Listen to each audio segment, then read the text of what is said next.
Komið þið sæl og verið velkomin á þetta málþing kjarahóps Öryrkjabandalagsins.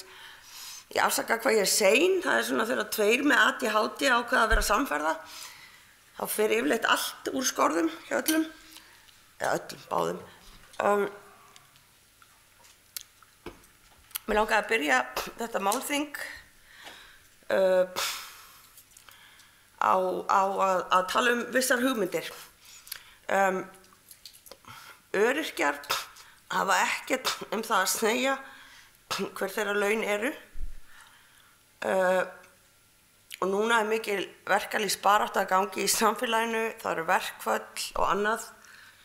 Við höfum ekki þann munað að geta farið í verkfall og erum á lægstu laununum með við mestu vinnuna. Því að ég held að fólk átti svo oft ekki á því að við hættum aldrei í vinnunni, við fáum aldrei helgarfrí, við fáum engin sumarfrí, við erum ekki bara í vinnunni í 8 tíma á dag og fyrir þetta fáum við enga virðingu í samfélaginu og það sýnir sig á okkar kjörum. Okkar kjör munu ekki breytast að mínu mati fyrir við fáum hinn almenna borgara til að bara aðeins vakna og átta sig á hvaða kjör okkur eru boðin. Það sem ég myndi vilja gera að segja upp okkar samningi við ríkið, sem engin samningur. En fara fram á það að við höfum eitthvað okkar kjör að segja. Við séum ekki bara fórnarlömb og þolendur í þessu samfélagi, heldur höfum við eitthvað hlutin að segja. Ég tiltölulega ung, ég fertug og ég búin að vera öryrki núna í, minnstakosti áratug, þó ég hafi ekki farið á örorkubætur strax, einfaldlega vegna þess að mér fannst bara ekki viðeigandi að vera 30 og fara á örorkubætur. Hvað þá að vera 25 ára að fara á örorkubætur. Þetta erfiðasta líf í rauninni sem hægt að lifa ef við gefum okkur það að aðili sé ekki í einhvers konar ofbeldissambandi eða búi við einhverjar hræðilegar aðstæður, að sem almennu borgari þá erfitt að vera öryrki. Og það svolítið skemmtilegt að velta fyrir sér eins og núna í allri þessari kórónuveiru sem eru með hérna, að við öryrkjar erum allavega saklaus af því að hafa komið með hana til Íslands. Því ekki höfum við efni á því að fara í skíðaferðalög til Austurríkis eða Ítalíu, Þýskalands eða bara skreppa aðeins til Kína. Þannig að það allavega ekki hægt að kenna okkur þetta ástand sem frábært.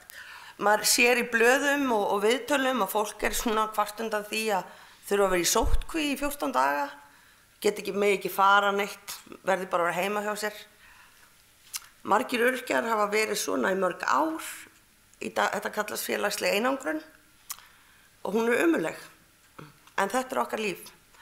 Og þess vegna ég ánægð með að þetta málþing sé núna í allri miðri kjarabaráttunni vegna þess að við þurfum að láta heyra í okkur líka. Og ég býð ykkur bara aftur velkomin á þetta málþing. Og til að byrja með ætlar hún Dóra Ingvadóttir formaður Gigtarfélags Íslands að koma með erindi með yfirskriftinni Hafa öryrkjar setið eftir. Takk fyrir.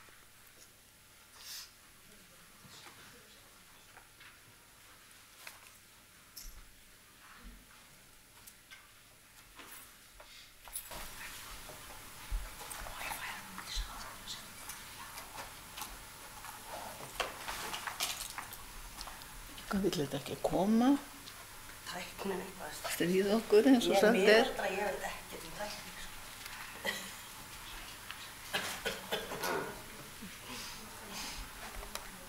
Þetta á að vera heima.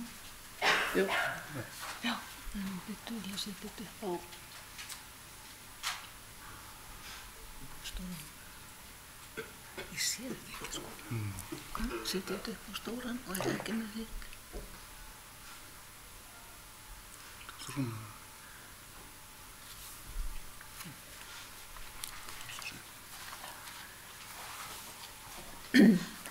3 af hverjum 4 telja brýnt að bæta kjör öryrkja samkvæmt könnun Gallup. Öryrkjabandalagið lét kanna viðhorf almennings til kjara öryrkja með 5 spurningum í spurningavagni Gallup síðustu mánaðamót. Úrtakið var tæplega 1600 manns og þátttökuhlutfall var 55%. Síðan var lögð fyrir ein aukaspurning í byrjun þessa mánaðar og þar var sama þátttökuhlutfall. Þessi gögn sem komu frá Gallup eru mjög ítarleg og margt athyglisvert hægt að lesa út úr þeim, en ég ætla aðeins að stikla á stóru hérna og fara yfir helstu niðurstöður. Rauði þráðurinn í svörunum hversu margir telja að þurfa að bæta kjör öryrkja. Stór hluti svaranda telur sig ekki hafa mikla þekking á kjörunum en merkir samt rétt við hver upphæð örorkubóta er. Og við vonum að starf Öryrkjabandalagsins hafa aðeins geta komið því inn hjá almenningi og þjóðinni að kjör öryrkja eru bá. Annað sem athyglisvert við svörin að því verð sem fólk telur sig þekkja kjörin, því líklega það til að svara að brýnt sé að bæta þau. Og svörin eru líka greind eftir kyni, aldri, búsetu, menntun, stöðu á vinnumarkaði, tekjum og fleiru. Þannig að það eru mikla móða þannig að maður fer nákvæmlega ofan í þetta. En þá komum við að spurningunum sem það voru fyrir.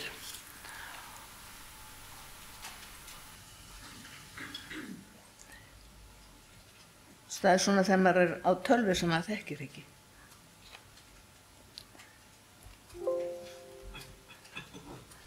Fyrsta spurningin var, hversu mikil eða lítil þekking þín á kjörum öryrkja? Og eins og þið sjáið hér, þá svöruðu 42,3% að þeir hefðu litla eða enga þekkingu á kjörunum og aðeins 23,4% sögðu hana mikla og þeir sem svöruðu að hún væri hvorki mikil eða lítil voru 34,3%.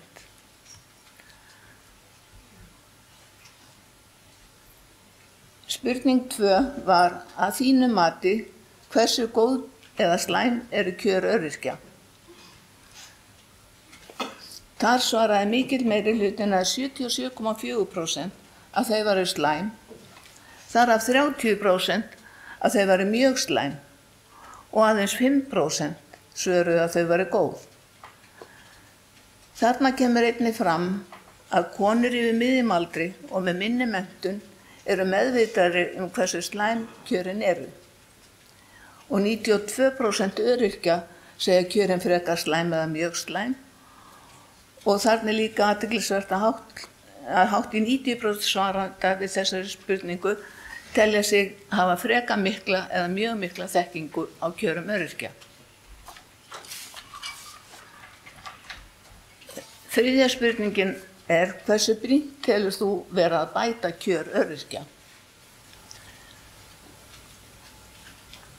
3/4 svaranda eða 74,1% töldu það mjög brýnt.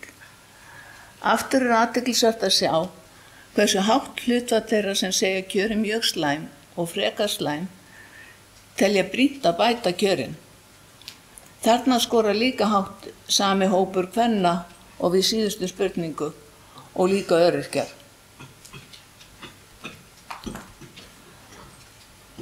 Og fjórða spurningin var, hvað telur þú að öryrkjar eigi að fá í tekjur á mánuði eftir skatt?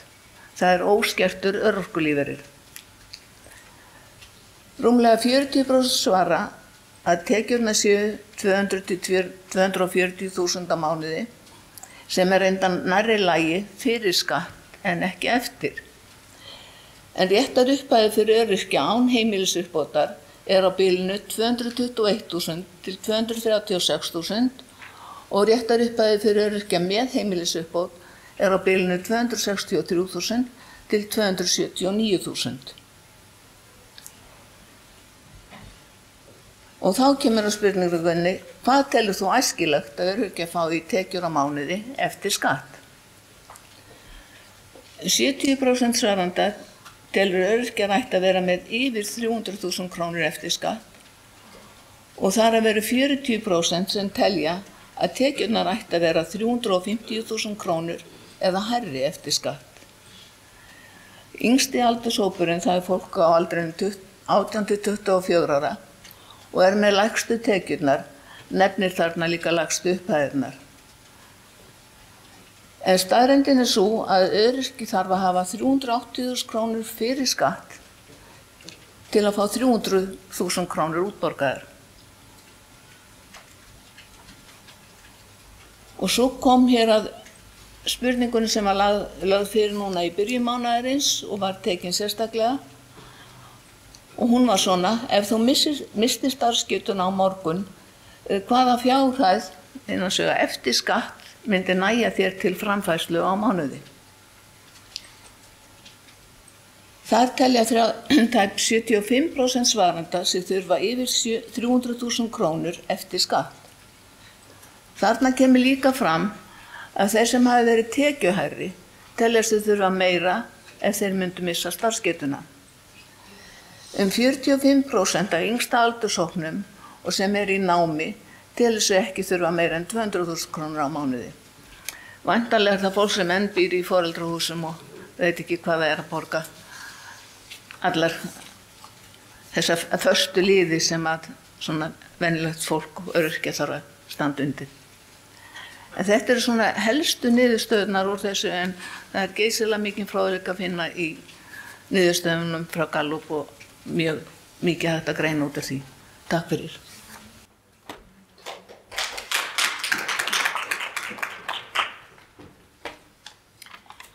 Já, þetta var hún Dóra, hún var ekkert með erindið hafa öryrkjar setið eftir, heldur Gallup spurningavagnin sem niðurstöðunar honum sem voru gerðar.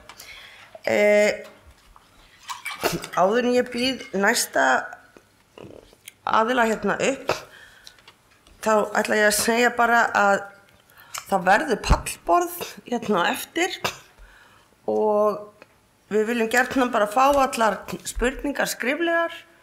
Það er að skrifa þær á Facebook síðuna þar sem verið að streyma viðburðinn og já, við hvetjum ykkur bara endilega til þess. Næstur í pontu Kolbeinn Stefánsson félagsfræðingur þar sem hann þarf að yfirgefa okkur aðeins svona fyrr að þá ætlum við að biðja ykkur að gera, ef þið ætla að koma með einhverjar spurningar til hans, að endilega gera það núna á meðan hann að tala og bara rétt á eftir og hann síðan svarar þeim spurningum sem eru beint til hans og svo geti hann farið. Þannig að ég ætla bara að biðja hann Kolbeinn Stefánsson velkominn hingað upp og hann ætlar að vera með erindið hafa öryrkjar setið eftir. Takk fyrir.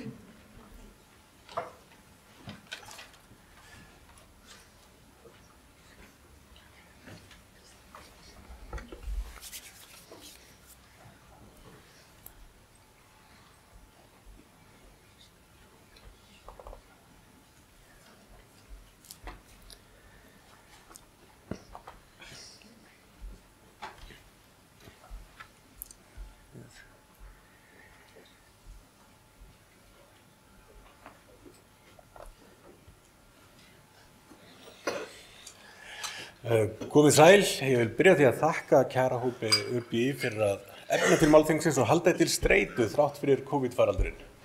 Og ég vil líka þakka fyrir að fá að taka þátt í því. Ég legg upp með spurninguna að hafa öryrkjar setið eftir og til þess að svara henni ætla ég að skoða óskertan örorkulífeyri eða grunnlífeyrin eins og hann skilgreindur í framfærsluviðmiðum og svo leggja út af tekjutengingunum líka. Ég byrja á óskerta örorkulífeyrinum.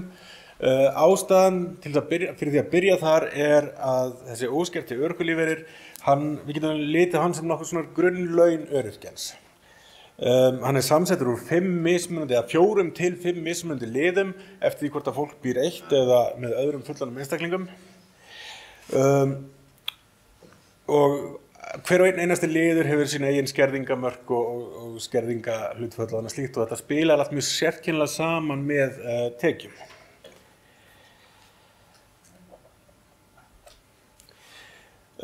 Fyrsta myndi sem ég sýni þróun upphæða óskerts örorkulífeyris á verðlagi ársins 2019. Myndin nær hins vegar til 2020 til þess að áætla einhvers konar kaupmáttarþróun fyrir það ár, þá einfaldlega gef ég með það að verðlagsþróun verði áfram svo sama 2020 eins og hún var 2019, en það auðvitað augljóst að akkurat á þessum tímapunkti mikil óvissa það. En þetta ekkert verri forsenda til að gefa sér heldur hver önnur. Ég sýni líka sundurgreint þróun þessa grunnlífeyris eftir því hvort að fólk sé sem sagt búi eitt eða hvort að það sé deili heimil með öðrum fullorðnum einstakling. Það kannski ágætt að hafa í huga að þriðjungur örorkulífeyris þegar búa einir, 2 af hverjum 3 deila heimil með öðrum fullorðnum einstakling. Það sem myndin sýnir okkur að frá 2011 hefur kaupmáttur örorkulífeyris raunar vaxið, en mjög ójafnt. Við sjáum aukningu þannig milli 2011 og 2012, svo hægir á, svo kemur aftur þannig milli 2015 og 2017, svo hægir aftur á. Annað sem gerist þessu tímabili að munurinn á milli þeirra sem búa einir og þeirra sem búa með öðrum fullorðnum einstakling, hann eykst árin 2000 á milli 2016 og 2018 og það felst í því að heimilisuppbótin var hækkuð umfram aðrar hækkanir annarra liða örorkulífeyris á þessum tíma. Það hægt að skipta þessu upp í svona nokkur mislöng tímabil og þessi mynd sýnir meðal hækkun á ári á þessum mislöngum tímabilum. Það var þannig að nokkur hækkun 2011 til 2012 eftir lækkun í kjölfar hrunsins. Það að segja að kaupmáttur grunnlífeyrisins hækkar 5,9% hjá þeim sem að búa með öðrum fullorðnum en þeir sem búa einir 4,8%. Svo kemur þetta langa tímabil 2011 til 2015 þar sem að kaupmátturinn eykst 0,7% á ári. Svo kom þannig 2015 til 17, tímabil þar sem gefið aðeins meira í, 6,8% á ári á þessum 2 árum hjá þeim sem að deila heimili með öðrum, 10,1% hjá þeim sem búa einir. Og eftir það hægir mjög á. Og ef við skoðum 2018 til 2020 þá hefur kaupmáttur óskerts örorkulífeyris staðið svo gott sem í stað. Hann hefur hækkað aukist 0,5% sem umtalsvert minni heldur en við sjáum til dæmis gerast á vinnumarkaði. Svona ákveðið viðmið, hæsta hækkun hana, þessi 10,1%, þetta nemur tæpum 25.000 krónum á mánuði. Til að svara spurningunni hvort að örorkulífeyrisþegar hafa dregist aftur úr ágætt að bera hópinn saman við aðra hópa og einn hópur sem í þessu samhengi náttúrulegt að bera saman við eru lægstu laun á vinnumarkaði. Við sjáum að við 10 ára tímabil 2009-2019 þá hefur hinn óskerti örorkulífeyrir verið að dragast aftur úr lægstu launum á vinnumarkaði. Hann var alltaf lægri fyrir þá sem að bjuggu með öðrum fullorðnum einstakling, en enga síður hefur hann dregist aftur úr sinni með 19,8% stigum. Í upphaf tímans þá var þessi óskerti örorkulífeyrir ívið hærri en lægstu laun, en hefur sem sagt dregist aftur úr 16,8% stig. Það þannig smá frávik árið 2016-17, en heildarmyndin samt sem að það svo að þessi hópur í dag hefur ekki bara dregist aftur úr, hann komið niður fyrir lægstu launin. Og ef við skoðum aftur sérstaklega, tökum þetta eina ár 2016-17 til sviga, þá hefur þessi þróun þar sem þessir hópar að dregast aftur úr haldið áfram á þeim tíma. Annar áhugaverður samanburðarhópur fólk sem á atvinnuleysisbótum. Hér ber ég saman óskertan örorkulífeyri við atvinnuleysisbætur samkvæmt 100% réttindum til atvinnuleysisbóta. Flest árið sem undir það þannig að fyrir fólk sem að býr með öðrum þá óskertur örorkulífeyrir ívið hærri heldur en atvinnuleysisbætur. Það hins vegar gerbreytist árið 2017 til milli 2017 og 2018 atvinnuleysisbætur hækka nokkuð hraustlega á þenn tíma, örorkulífeyririnn ekki og fyrir vikið þá sem sagt eykst bilið á milli og þessi hópur hann komið með lægri grunnframfærslu heldur en fólk á atvinnuleysisbótum sem nemur 11%. Fólk sem býr eitt ennþá fyrir með grunnlífeyri sem hærri en fullur réttur til atvinnuleysisbóta myndi veita, en engan síður hefur forskotið snar minnkað. Og þetta ákveðin svona tímamót í samspili atvinnuleysisbóta og örorkulífeyris. Þannig að þetta enn og aftur til mark það hvernig örorkulífeyrisþegar að sitja eftir.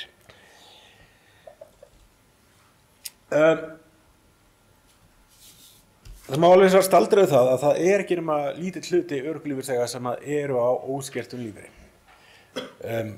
Ýmsir hafa tekjur úr til dæmis lífeyrissjóðum og svo eru þetta samkvæmt nýjustu tölum Hagstofunnar eru 3 af hverjum 10 örorkulífeyrisþegum á vinnumarkaði eða starfandi. Það eru vísu tölur sem eru komnar nokkuð til ára sinna, gæti hafa breyst eitthvað en engan síður þá alveg ljóst að allnokkur hópur öryrkja vinnur. Þá myndi vakna spurningin hvort að þessi launavinna sé þá ekki þrátt fyrir allt að skila þeim hópi örorkulífeyrisþega betri lífskjörum sem einhverju nemur. Til þess að átta því þarf að skoða ákveðna stærð í sambandi við skerðingakerfið. Það eru skerðingamörkin. Hér eru skerðingamörk örorkulífeyris og aldurstengdu örorkuuppbótarinnar. Aðrir liðir sem sagt skerðast með neðar, en það sem kannski lykilatriði í sögunni að skerðingamörkin hafa verið óbreytt að nafnverði frá 2010. Sem sagt, þau hafa ekkert breyst. Og það dálítið mikilvægt atriði af því að í fyrsta lagi hafa laun breyst og annars stað verðlag hefur breyst. Og hér sjáum við sem sagt skerðingamörkin sem hlutfall af miðgildi reglulegra launa fullvinnandi fólks á vinnumarkaði. Árið 2010 þá nam þetta 86,3% af þeirri fjárhæð sem að miðeinstaklingurinn í launadreifingunum hafði. 2018 var það komið niður í 41,5%. Það hefði meir en helmingast. Þetta segir okkur það að ekki bara hafa skerðingamörk ekki haldið í við launaþróun og vinnumarkaði, þau hafa dregist allhressilega aftur úr. Að sama skapi hefur verðlag þróast áfram. Það þýðir að raunvirði hefur á verðlagi ársins 2019 hafa skerðingamörkin mist sem nemur rúmlega 62.000 krónum að gildi sínu eða lækkað 22,5% að raunvirði. Það sem að við getum dregið, svo aldrei sem við getum dregið þessu tvennu að yfir þann tíma hefur orðið erfiðara fyrir örorkulífeyrisþega að bæta kjör sín með vinnu og að sama skapi hefur skerðingakerfi orðið í auknum mæli meira vinnuletjandi heldur en það var í upphafi. Til að sýna hvernig það spila sig allt út þá ætla ég að taka eitt dæmi sem ég reiknaði upp úr reiknivél Tryggingastofnunar ríkisins. Þetta ágætis tæki sem hafa matar en forsendur og getur svo séð hvernig hlutinni spila saman.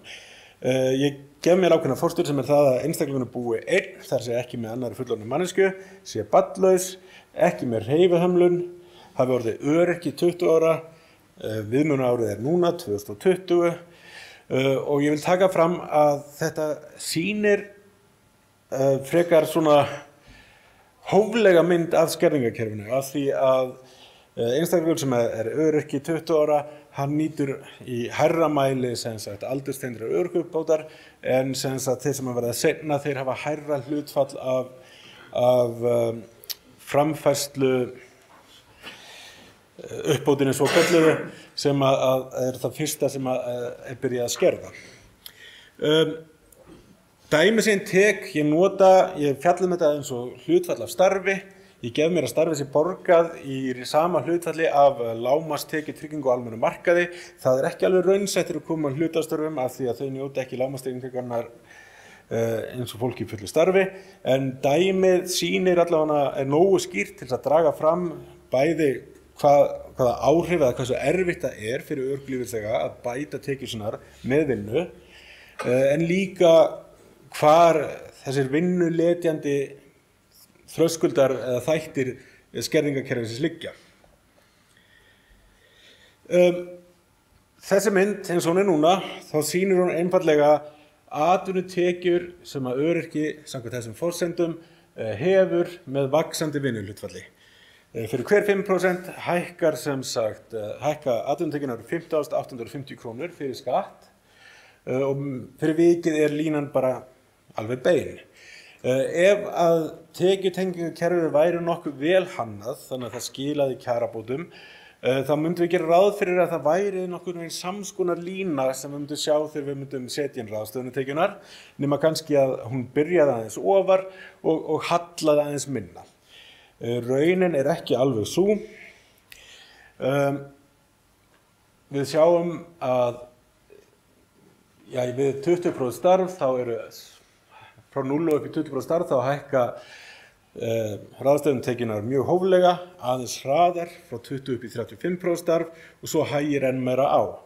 Og svo þegar það komið upp fyrir 125% af þessum lægstu launum fyrir fullt starf á almennu markaði, þá á sér stað það sem kallað krónufall.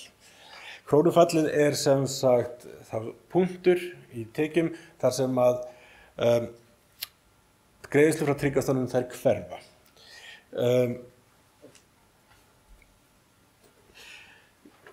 Ein implikasjón af þessu til dæmis það að fyrir einstakling sem er á örorkulífeyri fer úr 25% í 100% starf sem kannski ekki líklegt að gerist en tökum þessu dæmi, þá fjórfaldast atvinnutekjurnar, hækka 300%. Hækkun ráðstöfunartekna hins vegar 22%. Tekjufallið, og ég ætla kannski bara að lýsa því í nokkru nákvæmni.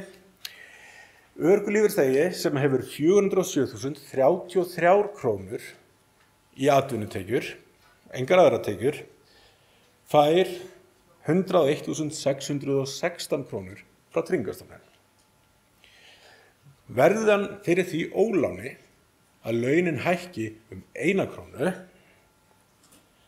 þá hverfa greiðslurnar frá Tryggingastofnun.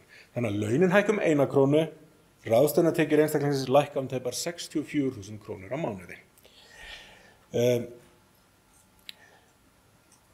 Þetta sem svona ákveðin vinnuleitjandi mekanismi er augljóst vandamál, en það ýmsar aðrar afleiðingar af þessu tekjufalli sem eru dálítið sérstakar.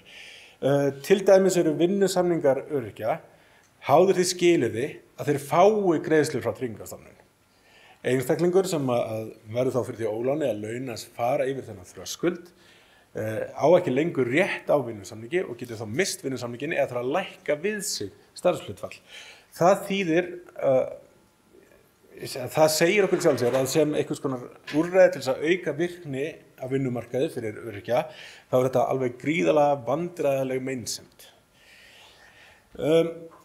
Önnur leið til að horfa á þessar tölur að sjá hlutfallið af atvinnutekjum sem að örorkulífeyrisþegar halda eftir með vaxandi starfshlutfalli.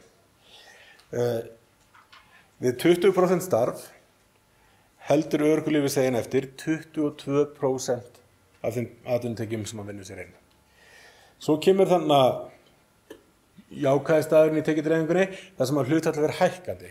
Þetta svona samspil skatta og skerðinga sem að spila þannig að þegar öryrkinn komið í 35% starf, þá heldur hann eftir 37,9% af atvinnutekjunum sínum. Restin fyrir skatta og skerðingar. Eftir þetta hins vegar hvatinn að því að auka við þessu vinnu ef að geta hann fyrir hendi.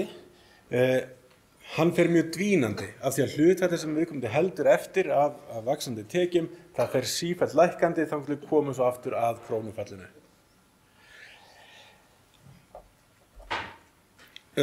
Síðasta mynd sem ég ætla að sýna ykkur, hún dregur þetta fram á einfaldan hátt.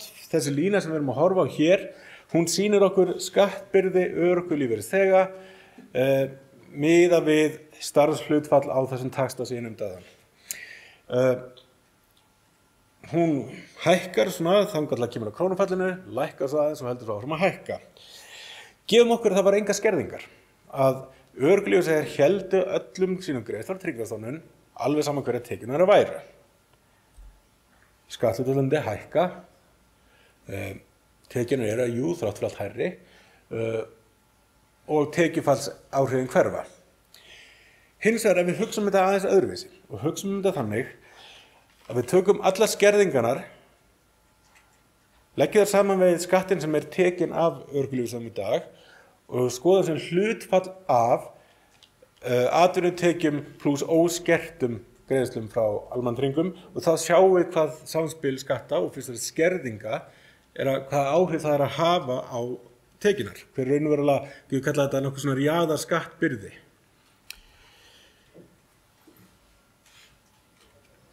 Við þegar við förum upp fyrir krónufallið, þá nær þetta upp í allt það rétt tæplega 68% af þessum samanlögðu tekjum. Og þið sjáið að hækkunin mjög hröð jafnvel þar fram að. Það held ég engin hópur sem stendur frammi fyrir slíkri hækkun á jaðarskattbyrði með vaxandi tekjum. Nú ég búinn að demba yfir ykkur alls konar myndum og tölum og það kannski ekki alveg skýrt hver heildarmyndin þannig að ég ætla að draga þetta saman og byrja því að svara spurningunni sem ég legg upp með í yfirskriftinni: öryrkjar hafa svo sannarlega setið eftir. Við sjáum það meðal annars á því að óskertur örorkulífeyrir, hann hefur dregist nokkuð hratt og mikið aftur úr lægstu launum á vinnumarkaði og á síðustu árum aftur úr atvinnuleysisbótum. Það ekki bara það, heldur eru möguleikar örorkulífeyrisþega að bæta kjör sín með launavinnu.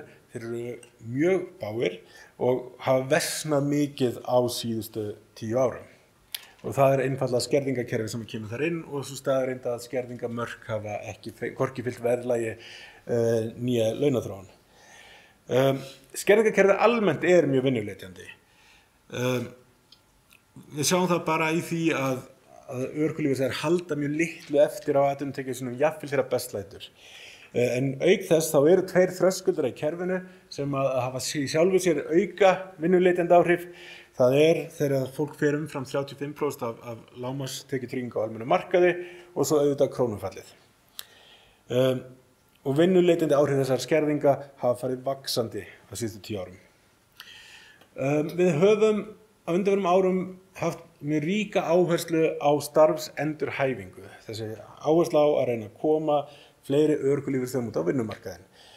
Aftur 3 af hverjum 10 örorkulífeyrisþegum á vinnumarkaði sem bendir til þess að vinnuviljinn sé ekki vandamál þeim megin. En ég ætla samt ekki að halda þið fram að starfsendurhæfing skipti engu máli. Þetta mjög mikilvægt tæki. En ég held að við höfum þess að lagt allt of sterka áherslu á starfsendurhæfingu því að það miklu stærri vandamál sem stendur frammi fyrir þessu kerfi í dag. Það fyrsta að tryggja fólki sem getur lítið eða ekkert unnið mannsæmandi kjör og það verður eingöngu gert með því að hækka grunnlífeyrinn. Við þurfum auðvitað að efla stuðning við atvinnuþátttöku með skerta starfsgetu, fleiri betri úrræði, laga alvarlega hnökra á úrræðum eins og vinnusamningunum, sterkari regluverk og löggjöf til að verja réttindi fólks með skerta starfsgetu á vinnumarkaði og svo mætti lengi telja. En á lokum það mikilvægt lífskjaramál, mikilvægt réttlætismál. Að það þarf að tryggja það að þeir öryrkjar sem að geta unnið að vinnan skili lífskjarabótum, einhvers konar kjarabót sem að raunverulega skiptir máli til þess að lyfta þeim upp úr fátæk og bæta lífskjör. Takk fyrir.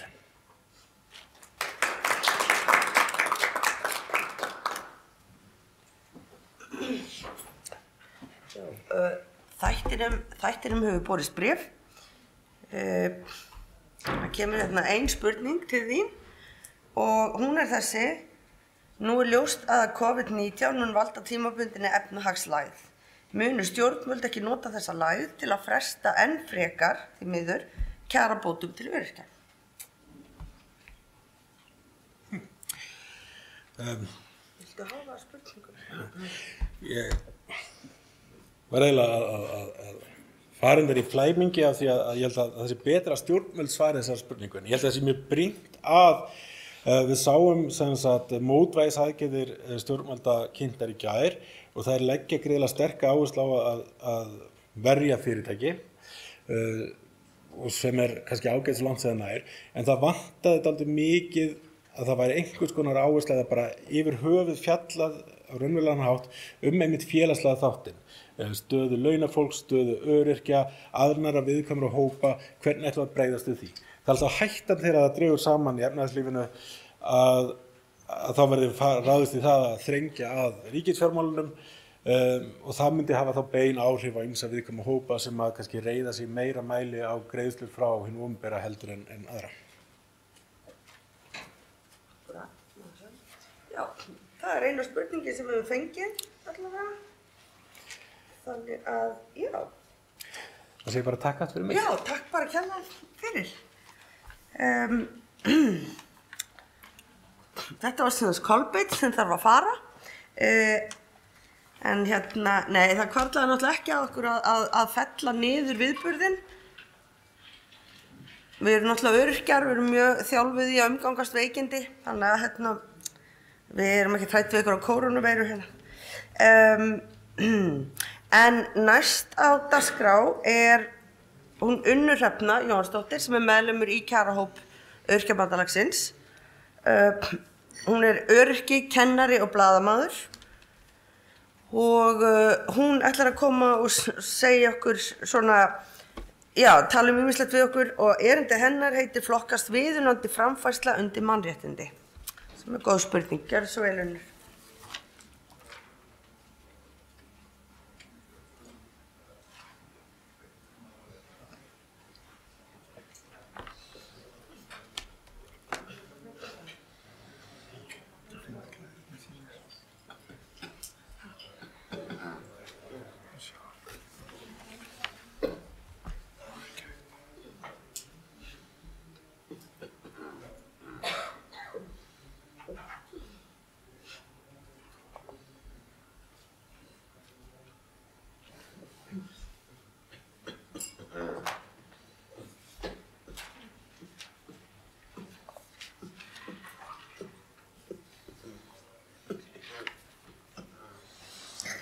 Já, í fyrirlesturinn sem er undir þessu yfirheiti, Flokkast viðunandi framfærsla undir mannréttindi, ætla ég að skoða hvort og þá hvernig framfærsla fatlaðs fólks, öryrkja, falla undir almenn mannréttindi og sértæk og fjalla hugtök eins og öryrki, framfærsla og mannréttindi í nútímanum. En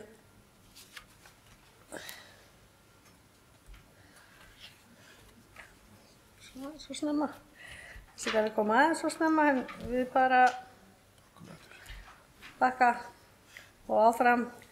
En fyrst skulum við kanna hvernig almenningi var tryggður réttur til grunnþarfa eins og matar, klæða og skjóls fyrir á öldum.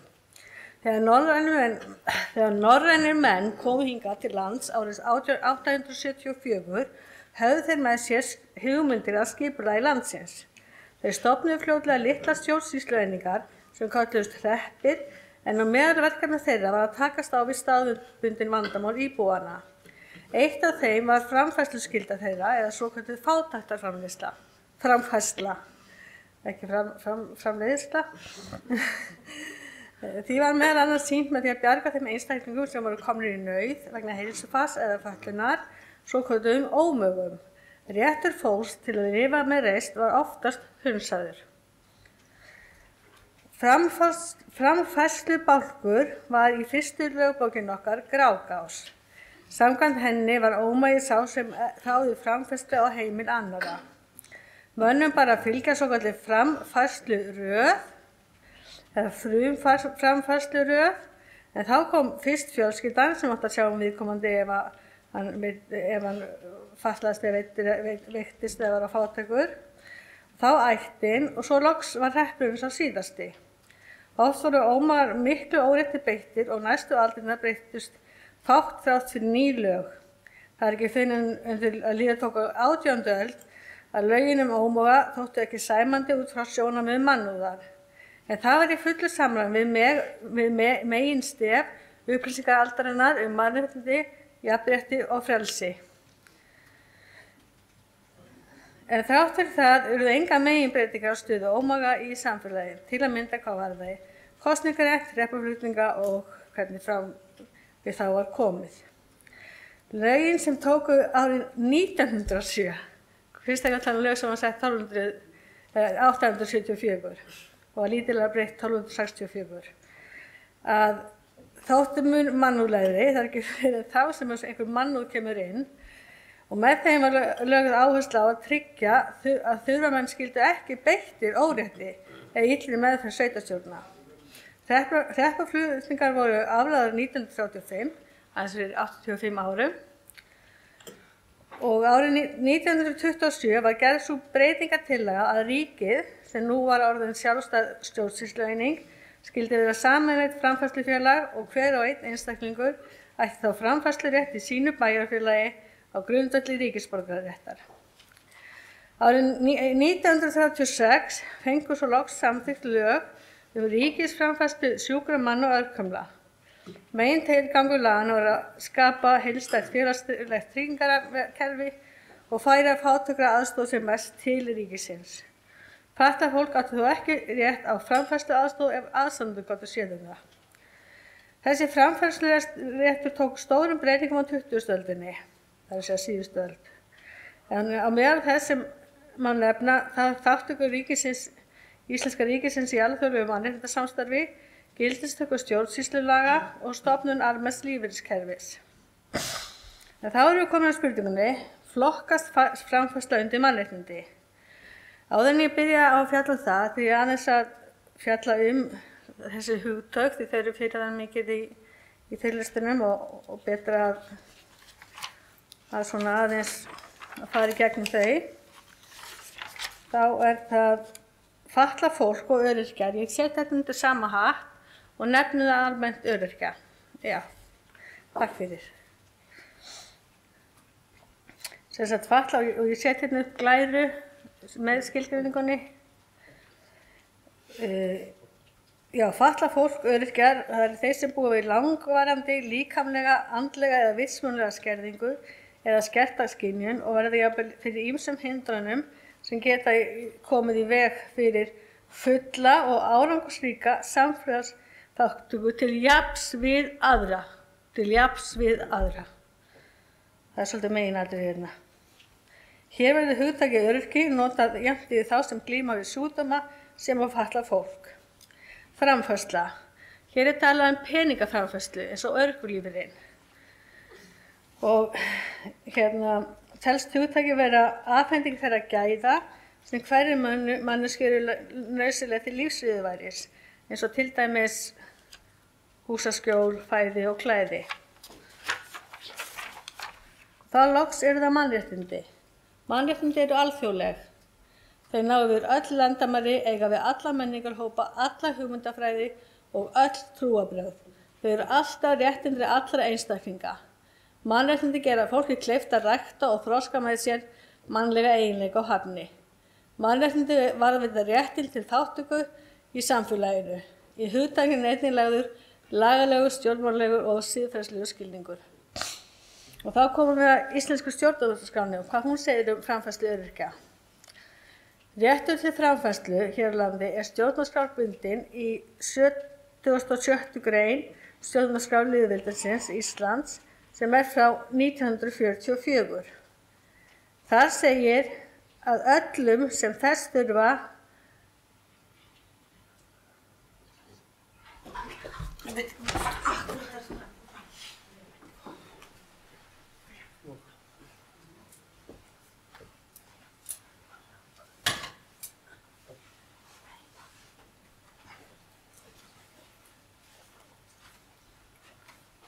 Ef ekki bara taka næsta? Jú, við tökum bara næsta. Já, blaðinu hér. Já, við ætlum að fá smá hlé á hana Unni. Og næsti sem ætlar að koma hérna með erindi fyrir okkur er Unnar Erlingsson. Hann er grafískur hönnuður og hann er með erindið að vakna í nýjum veruleika. Gjörðu svo vel.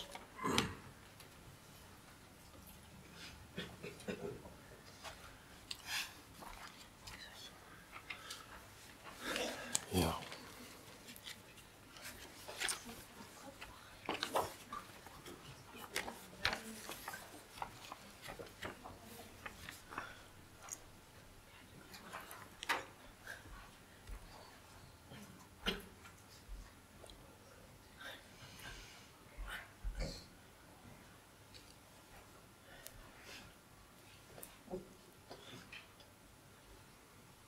Já, góðan daginn, takk fyrir boðið. Ég var einmitt kynntur hérna inn, einn mann allavega að hinga til sem ekki ber titilinn öryrki. Það ég svo sannarlega, búin að vera nokkuð tíma en aðeins að fóta mig í því umhverfi. Hreinlega ekki búin að bæta því við titilinn minn. En ég einmitt að fóta mig í þessu og sagan mín kannski þessi, reynslu saga þess sem að vakna við nýjan veruleika í nýju umhverfi. Já. Ég ætlaði ekki að verða og ætla mér ekki að vera öryrki. Ég passaði bara alls ekki inn í þá staðalímynd sem ég hafði af öryrkja. Ég bara sá ekki fyrir mér að ég geti nokkuð tíma fallið í þann hóp. Á taflborði lífsins þá fæddist ég nefnilega með hvítt. Ég hef alltaf búið við forskot, svona að mínu viti, haft frumkvæði, átt fyrstur leik.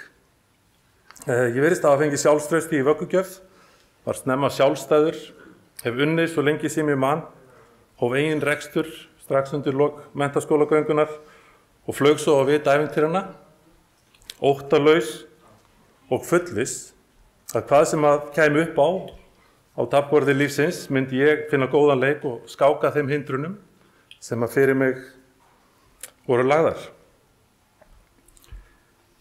Hvar sem ég hef verið við nám í leik eða í starfi þá ég upplifað mig sem hrók alls fagnaðar, jafnvel riddarann á hvíta hestinum eða konunginn sem á öllu hefur stjórn. En skyndilega og án viðvörunar í júnímánuði 2015 varð ég í hlutverki bjargarvana peðsins sem hefur verið fórnað, að því virðist algjörlega að ástæðulausu. Aldrei á lífsleiðinni í meira en 40 ár hafði ég svo mikið sem hugleitt að þetta gæti komið fyrir mig. Ég og hef verið duglegur, ég sterkur, ég sjálfbjarga, hef aldrei verið nokkrum háður. Og ég spyr mig hvernig ósköpunum gerðist þetta. Ég veit að veikindin mín, þau ekkert einstök. Ég veit líka að þau ekkert algeng. Reyndar eru líkurnar á svona fari, eitthvað að ég ætti vinningslíkurnar í lottóinu og laugardögum. Svo verið sem að ég hafi fengið vinning í óhappdrætti lífsins. Ég veit ég átti það ekki skilið. Ég vann ekki til þess. En ég siti uppi með óvinninginn og þær afleiðingar og óumflýjanlegu breytingar sem honum fylgja. Stuttu áður en ég greindist skrifaði vinur minn Sigurbjörn Þorkelsson skáld grein í Morgunblaðið í kjölfar erfiðra frétta illugan sjúkdóm sem hann fékk og mig langar að lesa nokkur orða hans. Dag einn mun sá tími yfir þig renna, sem snara að heilsan mun við bakið þér snúa. Líkt og þjófur á nóttu mun hún aftan að þér læðast, taka þig kverkataki, reka rýting í bak þér og svíkja þig. Hún mun taka þér völdin og taka til við að reyta af þér fjaðrirnar, hverja af annari, svo þú máttinn lítils. Þú lækkar smám saman flugið þangað til þú missir það alveg og nauðlendir í eyðimörk sem fangi í eigin líkama. Hún mun þrengja að þér, plokka af þér virðinguna og niðurlæga þig. Hún mun ræna þig mannlegri reisn, svo þú mátt þín lítils. Þú verð engu breytt, þrátt verið dýrmætan vina og kærleikshug, heitar og hjartnæmar bænir, þá verður þú að lokum dæmdur, úreltur af samfélaginu. Eins nöturleg og þessi orð eru, þá ég því miður engu logið. Það hef ég og líklega flestir í stöðu okkar Sigurbjörns upplifað, því miður. Sjúkdómarnir og áföllin vissulega ólík en áhrifin margt sömu. Þeir sem að þekkja skrif Sigurbjörns vita líka að grein hans henni lauk ekki þar. Heldur breytti hún tón Talað Guð, vonina og kærleika þeirra sem í kringum okkur standa, vilja hjálpa, leiða okkur og umbera, þrátt fyrir þá stöðu sem við skyndilega finnum okkur í. Og þá lífsreynslu eigum við Sigurbjörn líka sameiginlega og vonandi sem flest okkar. Því fólk vill hjálpa. Við erum hér í dag saman komin í þeim tilgangi að sýna stuðning og hjálpa hvort öðru. En það skiptir máli hvernig hjálpin veitt, hvaða möguleika við höfum til að þiggja hana og hvaða aðgang við höfum að henni. Og það líka ástæða þess að við erum hér komin í dag. Ölmusu erfitt að þiggja. Niðurlægingu erfitt að kyngja. Og virðingunni erfitt að tapa. Það skrítið og úr háum söðli riddarans og hvíta hestinum að falla, vitandi að hafa nákvæmlega ekkert til þess unnið að upplifa skömm. Já, skömm fyrir það eitt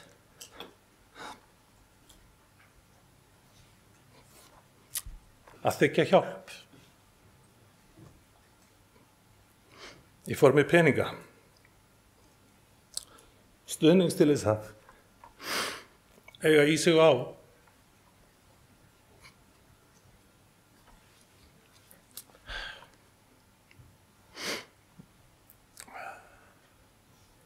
hlusta á sögurnar meinta bótasvikara á fólkið sem að lifir á kerfinu.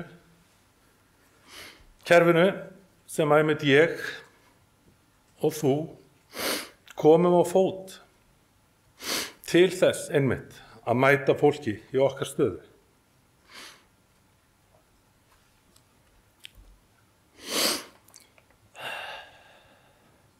Fyrstu mánuði og ár veikindana voru eins og langt sorgarferli. Það var ýmislegt sem þurfti að kveðja, sættast við. Ég hef sannarlega upplifað afneitunina sem að henni fylgja. Hún var líklega lengstur hluti ferilsins.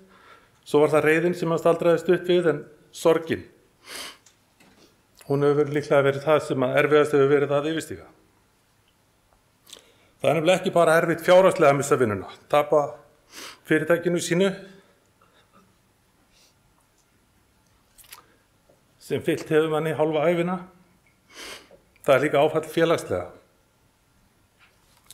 Draumarnir sem að fjölskyldan átti voru settir í frost. Margir þeirra horfnir. Persónulegu metnaður til óteljandi hluta.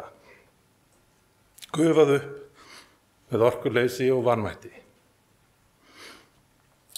En núna ég smá saman að sigla inn í samþykkið, tæpum 5 árum eftir áfallið, að sætta mig við það sem ég get ekki breytt.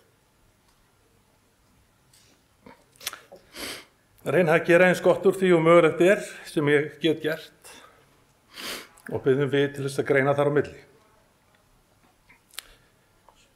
Í afneituninni átti ég meðal annars samtal við góðan vin sem hefur verið öryrki nokkuð tíma. Saga hans ekkert ósvipuð minni.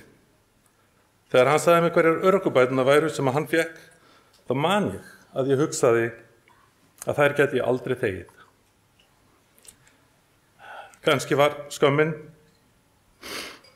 til staðar, en á þeim tíma þá hugsaði ég bara með mér að á því gæti við fjölskyldan bara hreinlega aldrei lifað. Og með því útiloka ég þann möguleika í huganum að minnsta kosti, að þessar bætur sem voru í boði ætlaði ég aldrei að sætta mig við. En maður lærir með tímanum, dregur saman seglin, breytir til og aðlagast aðstæðum. Ég veit að það einhver staðar lína þarna í myrkrinu sem segir okkur við hvaða aðstæður eðlilegt að sætta sig. Það flækir stöðuna að við sem samfélag erum enn að finna þessari línu stað.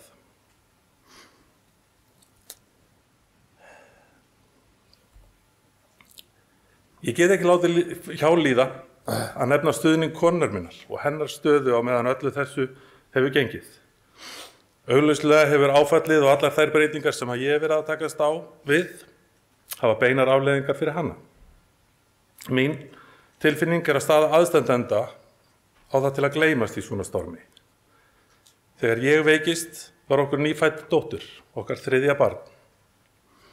Ekkert hafði búið ölduna mína undir það að fá einn ósjálfbjarga einstaklingin enn í fangið. Leið og stuðningurinn hennar, fyrirvinna heimilisins, sagði skyndilega upp störfum sem slíkur og fór að mestu í hennar umsjá ásamt börnunum 3.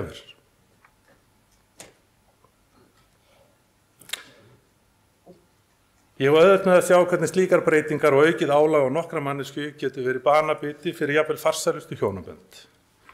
Til allar hamingju hefur okkur tekist að standa af okkur storminn og teljum okkur sterkari fyrir vikið, en leið hef ég oft leitt hugann til þeirra sem að ekki hefur tekist það, eða eiga ekki jafnmikinn stuðning og við höfum átt frá fjölskyldu okkar, vinum og nærsamfélagi.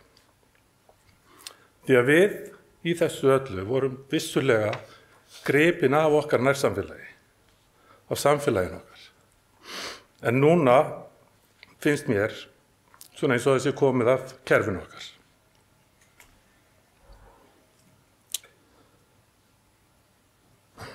Eftir að hafa verið veikur og óvinnufær í nærri 5 ár ég enn í þeirri stöðu að vera að fóta mig í kerfinu, leita réttar míns, fá veikindi mín og stöðu samþykta í einhvers konar skylmingu við kerfið, í baráttu til að fá rétt minn viðurkenndan.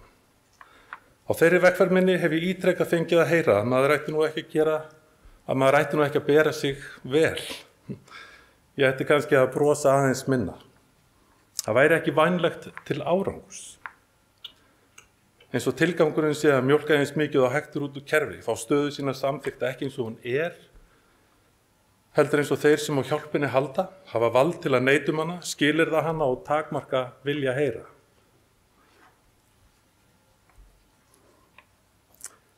Mig langar að geta haldið áfram að brosa, bera mig vel með höfuðið hátt, halda áfram að gera samfélaginu mínu gott, svona eins og nýjar aðstæður mínar og ástand leyfir. Ég á góðri leið með að sætta mig við að ég sit ekki lengur í söðli hvítarittarans, en best þætti mér að gera það án þess að takast á við fordóma og jafnvel illmælgi að ég geti nú alveg hitt og þetta og ég ekki hitt eða þetta skilið, að ég nú bara vera þakkláttur fyrir það sem að mér rétt. En hvað má ég svo gera við það sem að mér rétt? Hvers vegna það þannig að ég orðið meðvitaður og jafnvel varum mig þegar ég hitti fólk í þessu nýja hlutverki mínu? Það eins og ég finni til nýrrar ábyrgðar sem fylgir þessum óumbeðnu titlum mínum á stöðu sem öryrkja. Ég vil ekki vera enn einn sagan sem kyndir undir þá algengu hugmynd fólks að til sé fullt af fólki sem nennir bara ekki að vinna. Hafi bara farið á örorku eins og það sé eitthvað val sem við öll höfum. En hvar þessi lína sem að öryrkjum dregin? Ég hef ítrekað fengið að finna fyrir því að við eigum helst ekki að brosa mikið, þurfum að bera okkur aumlega og ég velti stundum fyrir mér augnaráði og því fólki og því sem að fólk hugsar í kringum mig, bara þegar ég fer til dæmis út með fjölskylduna að borða eða kaup mér eitthvað óþarfa. Þetta ásættanlegt fyrir þann sem að þykir stuðning frá því fólki sem á mig horfir? Ég keypti mér til dæmis nýtt sjónvarp fyrir jólin. Þegar vinur okkar hjóna komið í heimsókn, þá voru fyrstu viðbrögð mín þegar inn í stofunu á komið að afsaka þessi bráðlátu kaup mín og spreð. Þó gamla sjónvarpið hafi reynda verið orðið gamalt og afskaplega lítið, þá virkaði það nú alveg. En ég bætti við að ég hefði keypt það alveg ótrúlega góðu tilboði og ég hafði verið lengi að safna fyrir.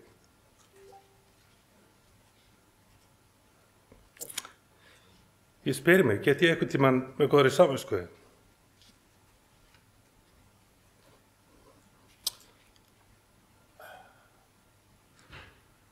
Farið til útlanda. Keypt mér sæmilegan bíl. Má ég búa í einbýlishúsinu?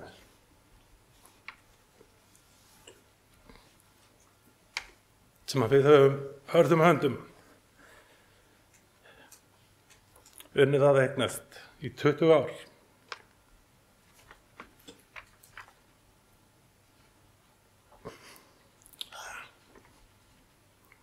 Ég er enn að leita að línunni.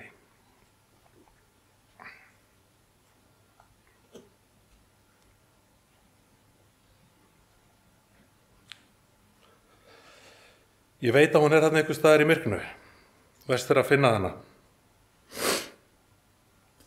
Og það er kannski erfiðara vegna þess að hún er ekki á sama stað hjá þeim ólíku hópum sem hafa skoðun málinu. Það flækir víst leitina. En ég ætla að halda áfram að brosa. Það er nefnilega sárt til þess að finna að ég þarf að beita mig hörðu til að halda því áfram. Vera innan fólk, bera mig vel eins og ég hef alltaf gert og halda áfram að lifa lífinu eins og best ég kann. Mér langar að vera að gagni, gera öðrum gott. En erfiðast af öllu er að sætta sig við að geta ekki gert það eins og ég gerði áður. Sjálfstæður og engum háður. Hrókurinn, riddarinn og jafnvel konungurinn á taflborði lífsins. Þegar maður hefur vanist þeirri stöðu í gegnum ævina er erfitt að finna sig í stöðu peðsins. Áhrifalaus og í þeirri stöðu að þurfa að taka því sem að höndum ber, að vera upp á aðra komin. En hver sem staðan er, minni ég mig reglulega á að skákin getur verið löng, möguleikarnir eru vissulega margir og töpuð staða getur á svipstundi snúist til sigurs með einum góðum leik. Já, jafnvel þó ég verði aldrei eins og ég var áður, er tvennt sem að ég hef einsett mér. Ég ætla að halda áfram að brosa og ég ætla ekki að gefast upp. Ég þakka fyrir mig.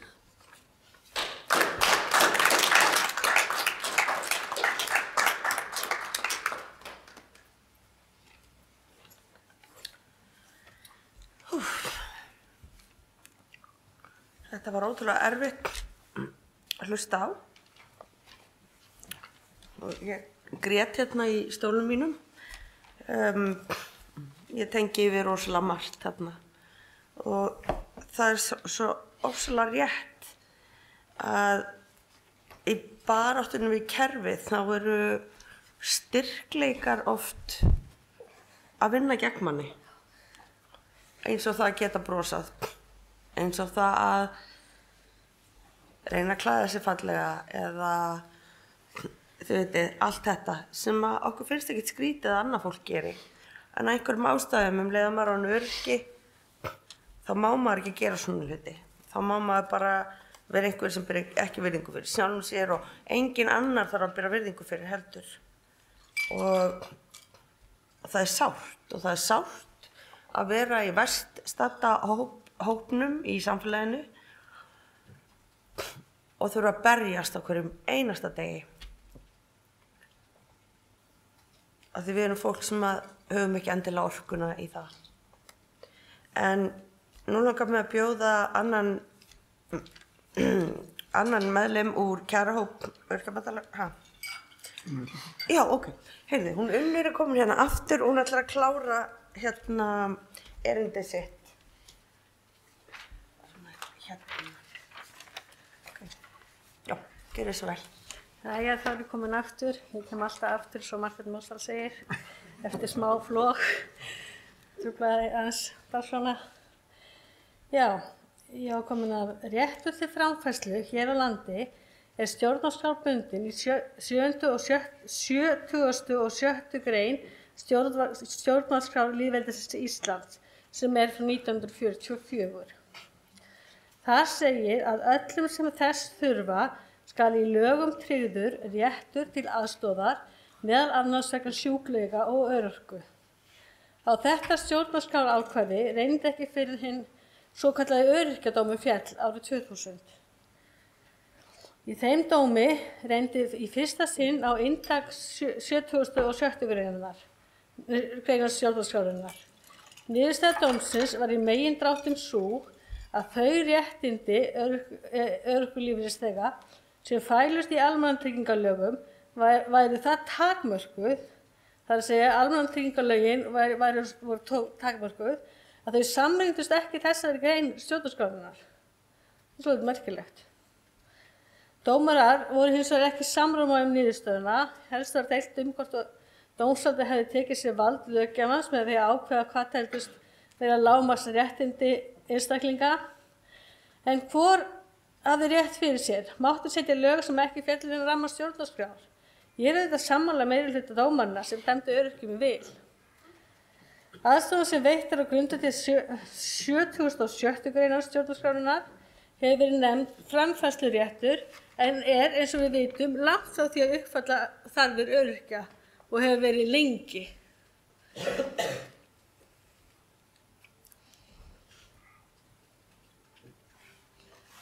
Já, við komum næsta. Hvað á undan? Það er hérna næst. Undir skammtunarskerfum. Já, það er enda mannréttindar sáttmála framfærslu öryrkja. Hvað? Já, ok. Og þá er það mannréttindasáttmálar framfærslu öryrkja. Ísland er aðildarríki að mannréttindasáttmála Sameinuðu þjóðanna. En það er einnig til annars sáttmáli sem sérstaklega tekur til fatlaðs fólks. Það er samningur Sameinuðu þjóðanna réttindi fatlaðs fólks sem oftast er nefndur SRFF. Íslenska réttarkerfið er byggt upp með þeim hætti að greint er á milli alþjóðaréttar og innanlandsréttar.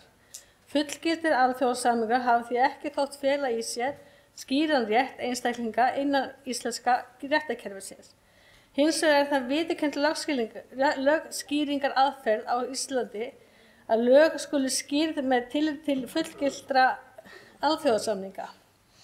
Þetta ber að taka tillit til alþjóðasamninga sem að ríkið er aðili að. Íslensk stjórnvöld undirrituðu SFFR-samninginn árið 2007, nærri með síðustu þjóðum til þess að undirrita hann, fullgilti hann 2016 en hafa ekki enn lögfest hann. Alþingi samþykkti vorið 2019 þingsályktun 16 þingmanna að ríkisstjórninni yrði falið að undirbúa lögfestingu og að frumvarpið skuli lagt fyrir Alþingi ekki síðar en 13. desember 2020, það er að segja í ár. Lögfesting samningsins mun tryggja að fatlað fólk geti byggt rétt sinn á samningum með beinum hætti. Það þýðir verulega réttarbót og væntanlega einnig í kjaralega samningi og það styrkir því baráttu okkar fyrir betri kjörum.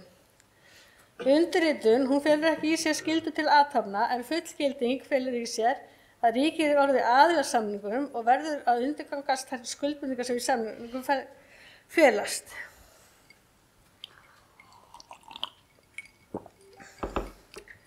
Svo er það inntak SFFR-samningsins og örorkulífeyrir. Í samningunum sem meðal annars fjallar kjör öryrkja og hvernig þau skuli vera, það segir meðal annars að réttindi, frelsi, mannleg reisn og verðleikar skuli höfð í hávegum. Fellur örorkulífeyrinn sem er undir opinberum lágmarksframfærsluviðmiðum undir það? Ég segi nei. Lífeyrinn hindrar þvert á móti samfélagsþátttöku til jafns við aðra og er eitt meginstefið í samningnum. Er samfélagsþátttöku hluti af mannréttindum? Finnst öryrkjum þeir fá tækifæri til samfélagsþátttöku á þeim lífeyri sem við flest þekkjum hérna inni? Höfum við á tilfinningunni að við tilheyrum samfélaginu eins og SFFR segir að við höfum rétt á að gera? Ég segi aftur nei. Fá öryrkjar að taka virkan þátt í öllu ákvarðanaferlum, stefnumótun og áætlanir, ekki síst ákvörðunum sem varða okkur með beinum hætti? Ég segi aftur nei. Það er ekki út af neinu sem við látum slagorðið ekkert okkur án okkar hljóma eins hátt og við getum. Með SRF er viðurkennt að öryrkjar hafa ekki sömu tækifæri og aðrir í gegnum tíðina. Það er samþykkt viðurkennt að öryrkjar hafa ekki haft sömu tækifæri og aðrir í gegnum tíðina. Aðildarríkin viðurkenna þessa staðreynd og heita því að vinna að bættum hag og bættum rétti öryrkja. Samningurinn er fyrst og fremst jafnréttissamningur. Aðildarríkjum samningsins ber að vinna að jöfnum rétti og jöfnum tækifærum allra óháð fötlun eða sjúkleika. Samningurinn hefur nú þegar haft víðtæk áhrif á stöðu fatlaðs fólks í aðildarríkjum samningsins.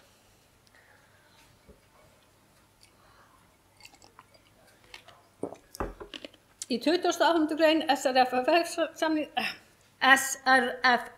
samningsins segir að aðildarríkin viðurkenni rétt fatlaðs fólks og fjölskyldna þess til viðunandi lífskjara því til handa. Í því felst meðal annars viðunandi fæði og klæði og fullnægjandi húsnæði, auk sífellt batnandi lífsskilyrða. Aðildarríkin skulu gera viðeigandi ráðstafanir til að tryggja og stuðla að þessi réttur verða að veruleika. Þá ber stjórnvöldum að tryggja að fötluðu fólki og fjölskyldum sem lifa í fátækt aðgang að húsnæðiskerfi á vegum hins opinbera. Þá eru komin að framfærsluviðmiðum ríkisins og raunveruleg peningaframfærslu þess, tvolíkt framleiðslu. Þurfa kaup og kjör að ná lágmarks framfærsluviðmiði til að teljast til mannréttinda? Já, eitt af því sem telst til mannréttinda er nefnilega rétturinn til fullnægjandi næringar, húsaskjóls og félagslegs öryggis, eins og áður segir, og það er það sem alþjóðasamningum er ætlað að tryggja. Ríkið hefur sín framfærsluviðmið, en samt eru kjör hópa eins og öryrkja langt undir þeim. Hvers vegna? Það er engin kjarasamningur á milli ríkis og öryrkja, en kjarasamningar eru lágmarkssamningar á vinnumarkaði og allir samningar með lakari kjör eru ógildir. Til eru opinberar framfærsluviðmið umboðsmanns skuldara sem byggja rannsóknum Hagstofu Íslands, en það getur verið viðmið sem hægt er að vinna út frá. Peningaframfærslan eða örorkulífeyririnn ætti aldrei að vera lægri en framfærsluviðmiðið. Það mætti alltaf semja betri kjör og réttindi umfram það, en aldrei verður, rétt eins og kjarasamningum á almennum vinnumarkaði. Það er nefnilega fjárhagurinn sem útiloka svo marga hindrar og torveldar frá þátttöku í samfélaginu svo að þeir ná ekki að aðlagast því. Er það í samræmi við alþjóðasamningar sem Ísland hefur gengist undir? Er það virðing fyrir mannlegri reisn? Ég segi nei. Er það full og virk þátttaka í samfélaginu án aðgreiningar? Nei, það er með það sem skilur á milli fólks.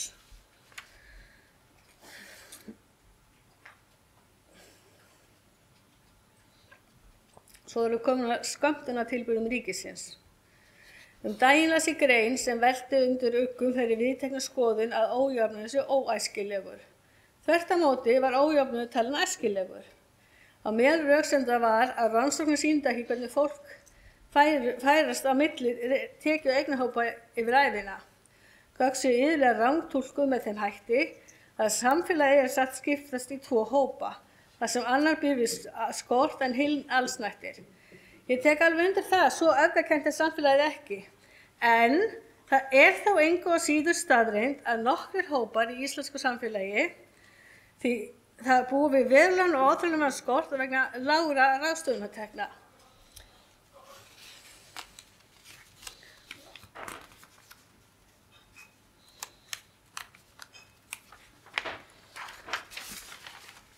Öryrkjar, eldri borgarar og lágtekjufólk geta illa fært sig upp tekjubil sökum þeirra umgjarða sem samfélagið setur þeim. Hvers vegna greiðir ríkið lægri lífeyri en framfærsluviðmið segja til um? Því tryggir það ekki raunverulega afkomu lífeyrisþega. Er það ekki dálítið öfugsnúið rétt eins og Hæstiréttur komst að í öryrkjadómnum? Má ekki færa rök að því að bæði lífeyri og laun ætti ekki að vera lægri en viðmiðin? Það var hreinlega fest í lög. Að greiða lægri lífeyri og laun var hreinlega lögbrot. En ef það er löglegt, þá er það siðlaust.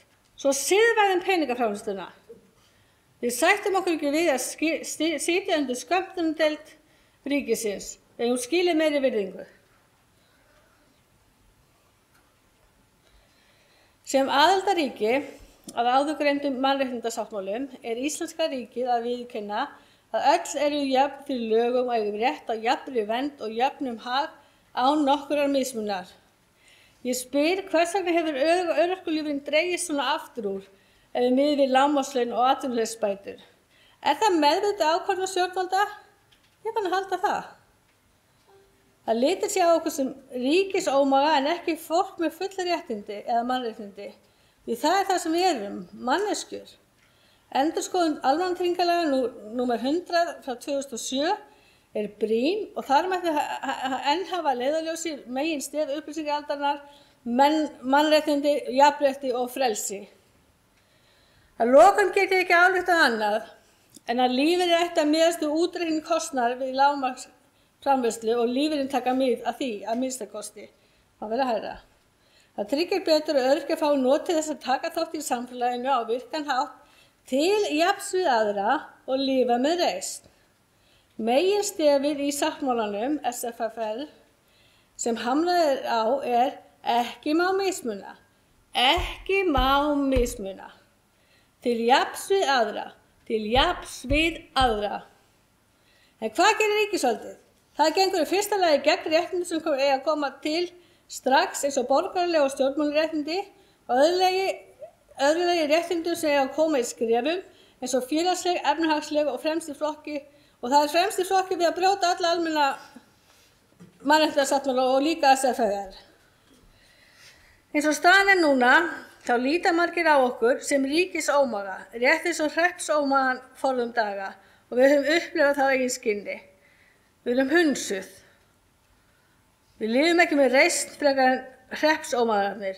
Við eigum að lifa í upplýstara samfélagi og staðan okkar þarf að vera svona.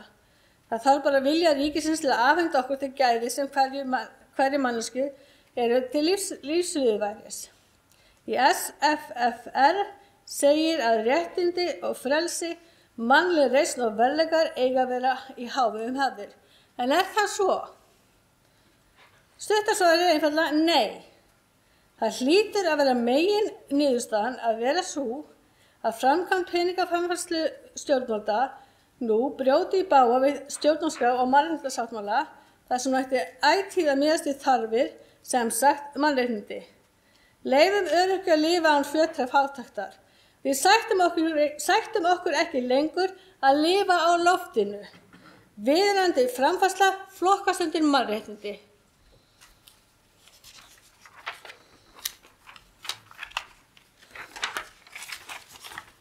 Takk fyrir.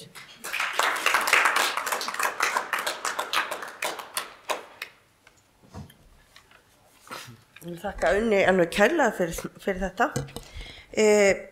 Næst á dagskrá er, eins og ég var að byrja að segja áðan, aðili sem er í kjarahópnum okkar. Hann heitir Atli Þór Þórvaldsson og er viðskiptafræðingur og öryrki. Og hann ætlar að koma hér með erindi sem heitir Kjör þingmanna og öryrkja, tími kominn á breytingar. Gjörið þið svo vel.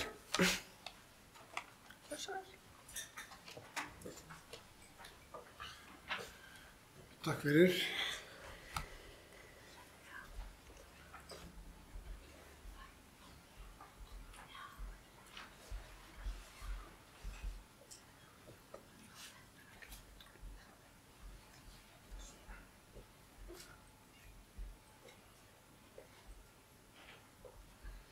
Drífa sig, nei.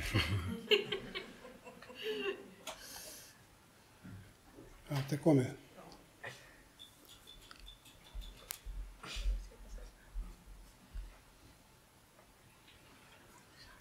Já, erindi mitt heitir Kjör þingmanna og öryrkja. Það hefur verið gegnumsneitt í þeim erindum sem hafa verið hérna fyrir í dag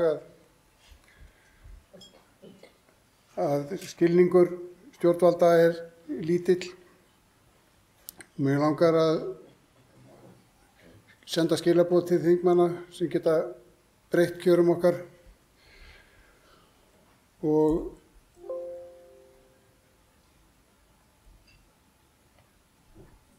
þeir ákvarða kjörin og geta breytt þeim ef viljinn er fyrir hendi.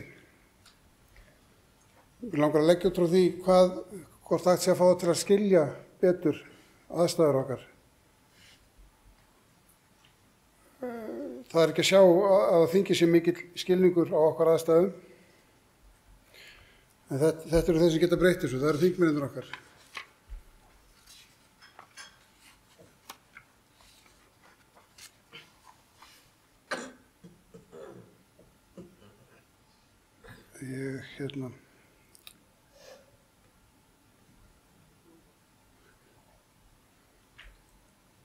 Já, allir er komið stjórn á þessu.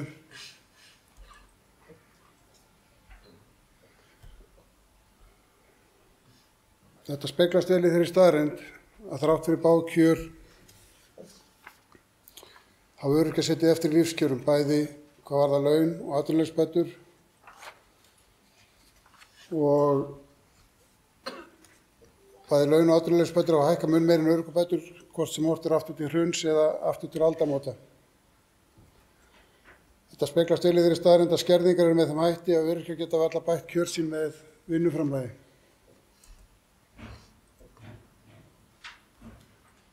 En geta þingmenn sett sig í spor öryrkja?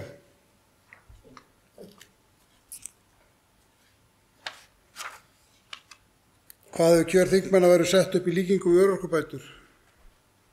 Er ekki best fyrir þá að kynnast hlutum af eigin raun?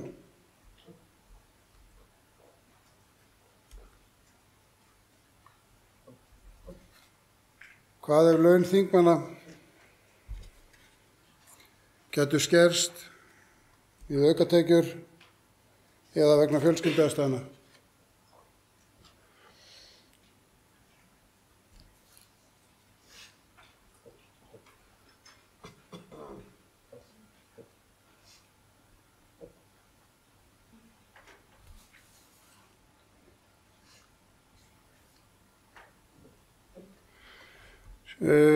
Setjum laun þingmanna upp sem grunnlaun og aukagreiðslur. Búum til nýtt líkan fyrir kjör þingmanna. En við skulum byrja samt á því að skoða, grunnlaun í þessu líkani verða grunnlaun alþingismanna fjórföld kjör öryrkja. Þeir geta fengið aukagreiðslur og við höfum líkan Tryggingastofnunar sem viðmið, sem er bæði skilvirkt og hagkvæmt fyrir ríkissjóð. Skulum skoða aðeins hvernig þetta er í dag. Launasamsetning þingmanna fyrir árið 2019 og þannig að þingfarrar kaupar 1100.000 krónur á mánuði. Aðrar greiðslur voru fyrir ferðakostnað innanlands, húsnæðiskostnað og dvalarkostnað. Þeir þurftu ekki að borga allt úr eigin vasa. Þeir fengu borgaðan símkostnað, þeir gátu keypt sér síma, fengi 80.000 krónur upp í símkostnað. Ferðakostnaðan erlendis, starfskostnað, allir þingmenn eru slysatryggðir og það er til styrktarsjóður alþingismanna. Það er ýmislegt greitt fyrir þá sem að venjulegu borgari borgar úr eigin vasa.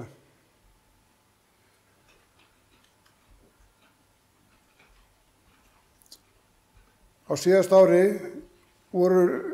hér er tekið miðgildi af launum þingmanna og reiknað meðaltal af nokkrum þeirra sem sitja í miðjunni. Launin voru 1100.000 á mánuði eða 13 milljónir á ári, aðrar greiðslur 456.000 á mánuði að meðaltali eða 5,4 milljónir, sem er hærra heldur en öryrkinn hefur að jafnaði til sinna framfærslu, bara aukagreiðslurnar af þingmönnum. Það er kannski erfitt fyrir þá að skilja hlutskiptið. Þetta gerir tæpa 90 milljónir á ári. Við skulum búa til dæmi þar sem við búin til ný lög laun þingmanna eins og hægt var að ákvarða þau og við notum reiknivél Tryggingastofnunar sem fyrirmynd. Fast mánaðarlaun verður 1300.000 krónur á mánuði sem á að duga þeim fyrir launum og útlögum kostnaði. Launin verða sundurliðað á næstu glæru í samræmi við reiknivél Tryggingastofnunar. Og greiðslur þingmanna verða einfaldar til muna þegar verða mánaðarlaunum en geta svo fengið greiðslur fyrir annað vinnuframlag utan þings sem geta numið 4 milljónum ári í þessu dæmi sem við setjum upp hérna. Og setjum þetta upp eins og reiknivél öryrkjans, þannig miðað við öryrkja sem er einhleypur, býr einn, tekur örorkubætur, er ekki með neinar atvinnutekjur, fekk fyrst af 75% örorkumat 40 ára og þá myndi þetta líta út svona hjá þingmönnum. Þetta eru aðtöið fjórföld laun miðað við kjör öryrkjans. Þingfararkaupið, grunnlaun, heimilisuppbót, framfærsluuppbót og aldurstengd þinglaun myndu mynda þessar 1.300.000 krónur á mánuði. Það kom nú fram í erindi hérna áðan að það er ekki nema þriðjungur sem fær heimilisuppbót á öryrkjum í dag. En svona gæti dæmi litið út. Tökum frá skatta og þá standa eftir 968.000 krónur. En ef þingmaðurinn ætlar að vinna sér inn 4 milljónir króna, hann er áhugasamur raforkumaður og hefur kraft til þess að vinna meira, þá bætast þessar 4 milljónir í grunnlaunin og við setjum þetta upp hérna sem mánaðarlaun, þannig að á næstu glæru sjáum við hvernig það skiptist. Með þessu er hægt að afmarka fjárhagsramma og stjórnvöld geta betur haldið greiðsluramma fyrir laun þingmanna þó að vinni sín aukatekjur. Ef það eru borgarar ríkinu þessu aukatekjur þá er ekki víst að vera svo mikill baggi fyrir ríkissjóð. Launin fyrir aukavinnuna getur þá verið einhvern veginn svona.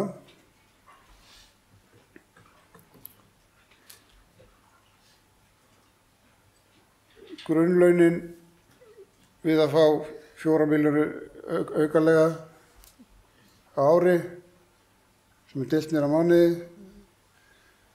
hefur áhrif á framfærsluuppbótina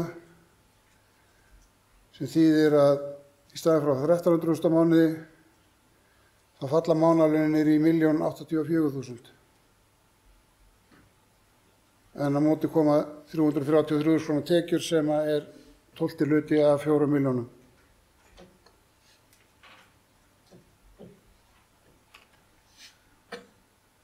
Og við drögum frá skatta og fáum 846.000 á mánuði hjá þingmönnum. Hann fer upp í 909.000 við það að afla sér 333.000 króna tekna. Það situr með undir 20% eftir.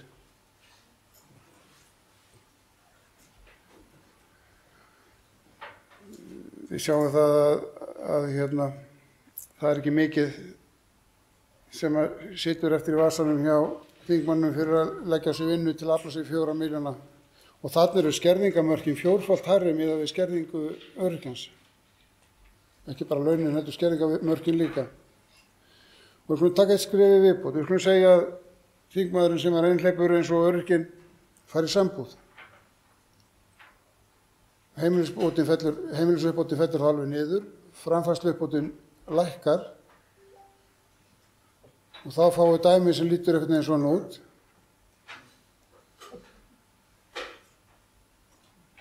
Heildartekjur eftir skatta 846.000. Hann vinnur sér inn 333.000 aukalega mánuði en hækkar bara upp í 909.000 og svo fer hann í sambúð og þá hrynja mánaðartekjurnar í 767.000 og eftir árið er hann verr settur þráttur að unnu sem 4 milljónir í tekjur. Það er náttúrulega allir til í að leggja sér vinnu til þess að fá þessi gæðakjör. Eða hvað? Svona lög verða aldrei samþykkt á Alþingi fyrir kjör þingmanna. En það er ekkert réttlátt við þetta fyrirkomulag. Vinnulaun eiga að skila sér til launþegans. Það er til lágmarkslaun í landinu og maður spyr, er þetta nútíma þrælahald? Öryrki sem vinnur sem þiggur örorkubætur hefur kannski tímabundið orku til þess að vinna aukavinnu. Það er meira og minna tekið á honum og það er litlir möguleikar til þess að bæta kjör sín. Þess vegna spyr ég þrælahaldið.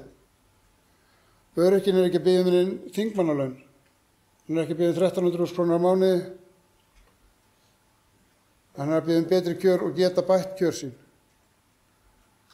Setið ykkur í í spor öryrkjans og í dæminu sem ég var með sem fyrirmynd fyrir laun þingmanna þá er þetta tekjutryggingin 154.000, 48.000 í örorkulífeyri, 52.000 í heimilisuppbót og 63.000 krónur í framfærsluuppbót og þá koma 7.000 krónur í aldurstengda örorkuuppbót. Á þessu þarf öryrkji að lifa. Hann borgar skatta og hann fjarlægist alltaf skattleysismörkin, borgar meira hluta af launum sínum í skatta og 265.000 er það sem þessi öryrki fær og hann er með heimilisuppbót sem ekki er nema eins og ég sagði áðan þriðjungur öryrkja sem á möguleika þessu. Og þetta er hreinlega uppskrift fyrir fátækt. Þegar launin eða bæturnar eru með þessum hætti og skerðingarnar eru með þessum hætti þá er erfitt að komast af. Þetta er bara raunveruleiki sem að öryrkjar búa við og við höfum heyrt þetta hérna hjá fleirum. Tölurnar hérna eru bara miklu lægri heldur en það sem að þingmannadæmið sýndi hérna áðan. Og hér eru raunverulega tölur reiknuð Tryggingastofnunar, dæmið lítið þá svona út. Það eru 265.000 krónur og 900 á mánuði sem þessi öryrki fær. Hann vinnur sér 1.000.000 aukalega, treystir sér í aukaverkefni og hallar inn 1.000.000 og fer og hækkar launin sínum innan við 20.000 krónur á mánuði við það. Hann fer í sambúð og er verr staddur fjárhagslega heldur en áður með 244.700 í staðinn fyrir 265.000 þrátt fyrir að unnið sér 1.000.000 í mildtíðinni.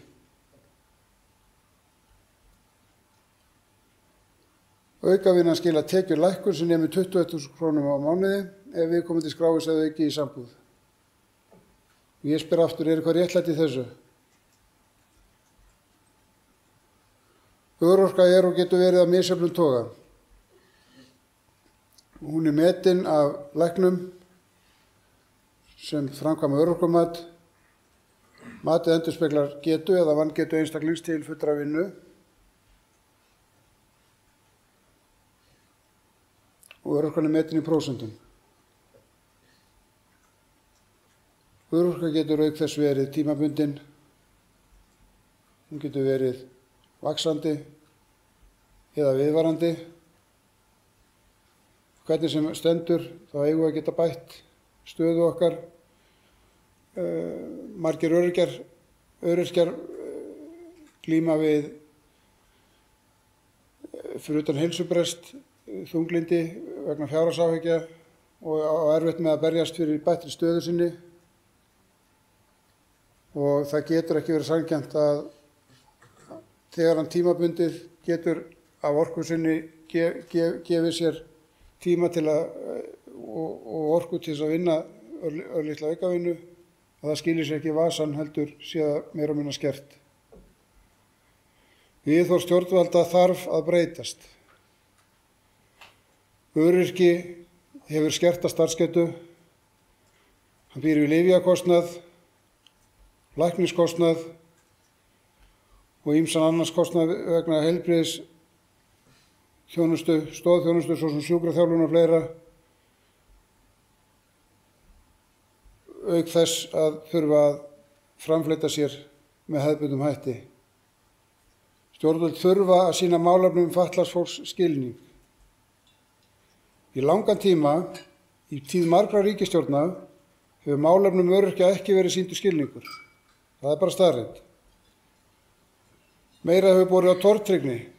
Við höfum heyrt það hérna í erindum að fólk jafnvel skammar sig fyrir að vera öryrkja og svo kemur frá stjórnvöldum að það séu of margir öryrkjar og gefið í skyn að fólk sé að leika sér að því að gera sér upp örorku. Það er nógu erfitt að vera öryrki og þurfa að búa við þau kjör sem þar er í boði og síðan haldið á lofti orðrómi fólk sé að misnota kerfið. Meira hefur borið á hugmyndum frá stjórnvöldum starfsgetumat í þeim tilgangi að fækka öryrkjum sem þröngur öryrkjum til vinnu, meira en margir myndu ráða við. Og ég spyr skilning stjórnvalda, eins og endurspeglast, það hafa verið margir hagyrðingar á þingi í gegnum tíðina og ég set hér í orðastað hugsanlegs hagyrðings á þingi sem og spyr hvort að þetta sé skilningur þeirra á öryrkjanum. Allt og marga öryrkja hér á land að finna, alla þessa aumingja ætti að láta vinna. Maður hefur stundum á tilfinningunum að þetta sé það sem þeim finnst, sem landinu stjórna. Öryrki getur hugsanlega fundið launað verkefni tímabundið og þarf að geta bætt kjör sín þegar það gerist að hann getur farið út á vinnumarkað tímabundið, varanlega eða tímabundið. Það þarf að geta bætt kjör sín. Bjóða þarf upp á fleiri hlutastörf og tímabundin störf sem fólk getur hlaupið í. Það er munur á starfsfólki heilbrigðra og margra öryrkja. Við höfum rætt hérna þingmenn. Það til stjórnmálamenn með hugsjón, það er satt, sem hafa ástríðu fyrir starfinu. Ástríðu pólitíkusinn getur hellt sér í nefndastörf utan þings og aukavinnu, hefur orku og krafti þess.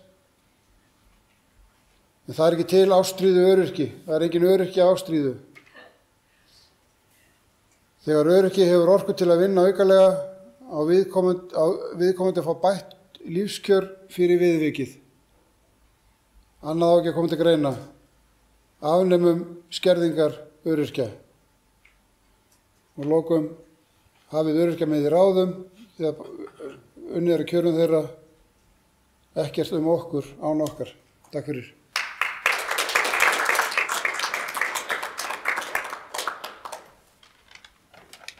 Takk kærlega fyrir þetta, Atli.